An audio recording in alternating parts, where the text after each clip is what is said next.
Okay, let's get started. So in this video, we're going to review how to delete a received payment that has been deposited in QuickBooks Online. So if you try to delete a received payment that has been deposited, you're going to receive an error message. So let's get started. Let's go to Sales and Customers. I'm going to select Amy's Bird Sanctuary. As an example, you're going to select the customer that you want to deal with. I'm going to open the payment.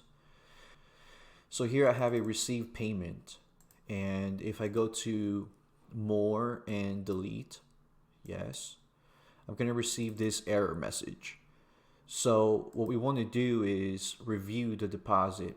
If you see underneath the name, it says deposit amount of $220 was deposited on X date. Click on the date, and now we have the deposit that the received payment is linked to.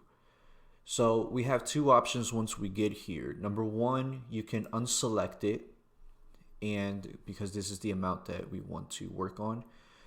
And as you can see, it reduces the amount from $868 to $648. Now, if you have to correct multiples, I would recommend you just delete the deposit and start all over again. Once you unselect the received payment that you're working on, if this isn't the actual deposit amount that was that hit the bank account, I would make the corrections. You want the actual amount that hit the bank account. Nonetheless, I'm not going to delete this one. I'm just going to uncheck the received payment and hit Save and Close. So now when I go back to the payment, we can see that below the name, that deposit isn't there anymore. I'm going to hit More, Delete. Are you sure you want to delete? And yes. So now we deleted the received payment.